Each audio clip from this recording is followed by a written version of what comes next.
Ibu bapak, saudari-saudara, sobat Komsos yang terkasih dalam Kristus, selamat berjumpa kembali dengan renungan Minggu Komsos Gereja Santa Maria Immaculata, Paroki Tarakan. Hari ini kita memasuki Minggu Biasa yang ke-29.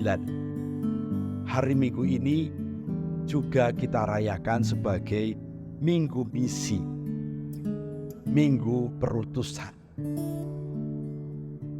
Kita semua diingatkan pertama-tama akan perutusan Yesus yang datang ke dunia untuk keselamatan kita, dan perutusan kita setelah kita berjumpa dengan Yesus. Yesus menghendaki kita melakukan apa? Kutipan dari Injil Markus bab 10 ayat 35 sampai 45 mengisahkan permintaan dua anak Zebedeus, Yakobus dan Yohanes.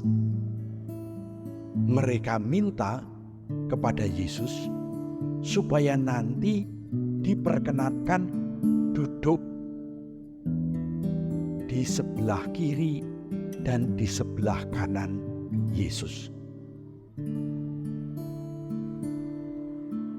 Mereka ingin mendapatkan posisi strategis di dekat Yesus. Maka para murid yang lain kemudian marah kepada dua bersaudara ini. Ada sebuah pertanyaan yang mungkin bisa menjadi humor. Suatu hari ada perjamuan makan informal antara Presiden Indonesia, Amerika, Prancis, dan Inggris, Perdana Menteri Inggris. 4 orang. Dalam perjamuan informal ini, kira-kira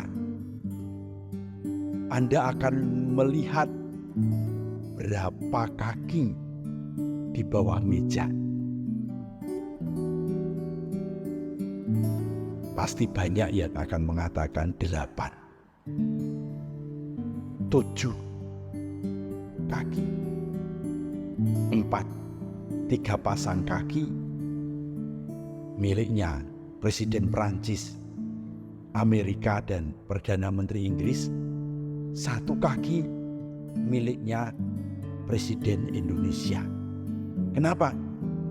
Presiden Indonesia suka duduk jegang, kaki 1 di atas, kaki 1 di bawah, kaki 1 dilipat. Itu posisi enak. Nah, duduk itu memang membuat kita seringkali merasa begitu nyaman dan susah untuk bangun lagi kalau sudah duduk. Apalagi kalau tempat duduknya sangat menyenangkan. Duduk merupakan tindakan manusia yang paling banyak dilakukan di samping tidur. Dari situ kemudian muncul istilah kedudukan. Orang ingin mendapatkan kedudukan yang istimewa, karena lalu menjadi terhormat, lalu akan dipandang sebagai orang yang istimewa, sebagai orang yang berkuasa, sebagai orang yang menentukan ini dan itu. Dan dua murid Yesus ingin menjadi seperti itu, tangan kanan dan kiri Yesus.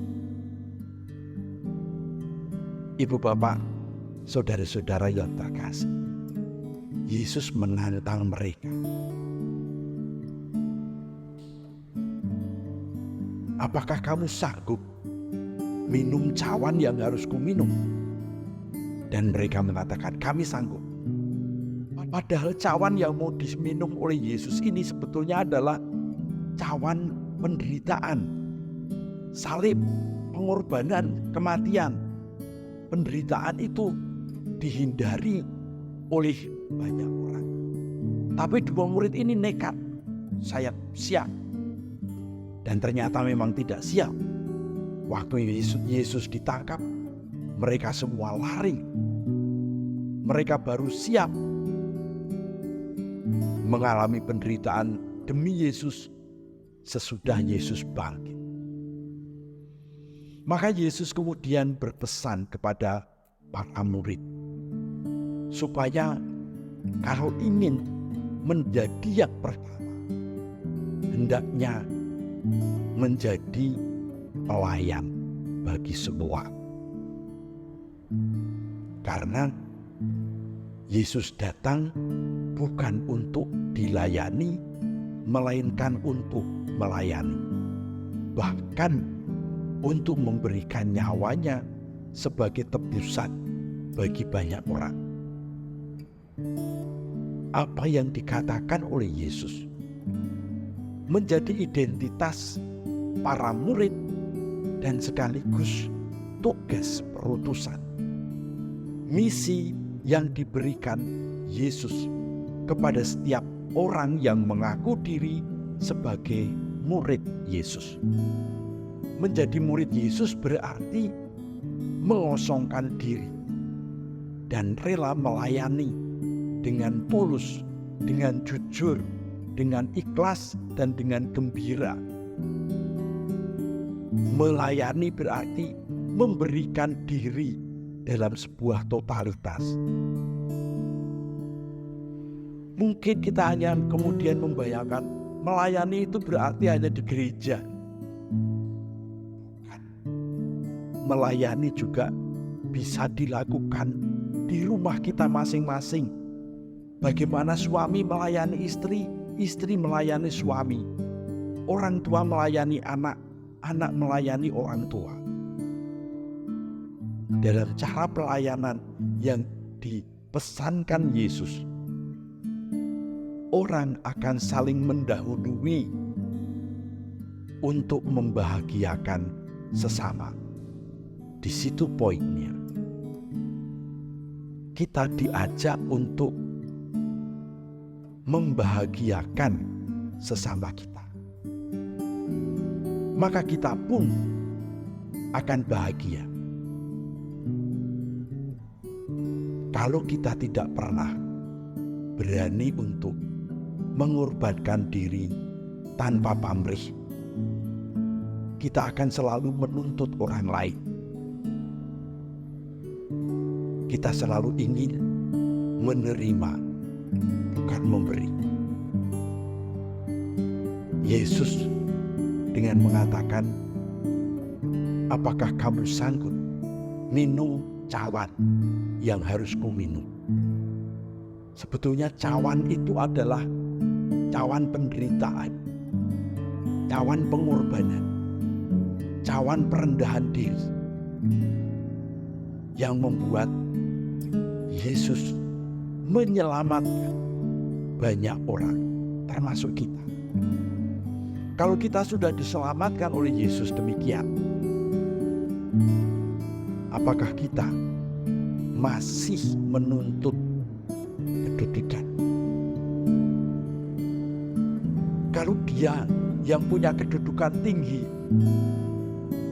di atas segalanya mau merendahkan diri dengan menjadi manusia, apakah kita masih berani minta kepadanya kedudukan? Kedudukan yang ditawarkan oleh Yesus adalah menjadi hamba, menjadi pelayan, menjadi yang terkecil di antara sesama, supaya sesama memperoleh jalan kebahagiaan. Maka marilah pada hari Minggu misi ini, tugas perutusan yang diberikan oleh Yesus kita laksanakan dengan sepenuh hati. Kita layani orang-orang yang dipercayakan kepada kita. Di rumah, dalam keluarga, di tempat kerja, di tengah masyarakat, dimanapun kita berada. Semoga tanggung jawab pelayanan ini akan mendatangkan berkat kebahagiaan bagi banyak orang di sekitar kita. Tuhan memberkati kita.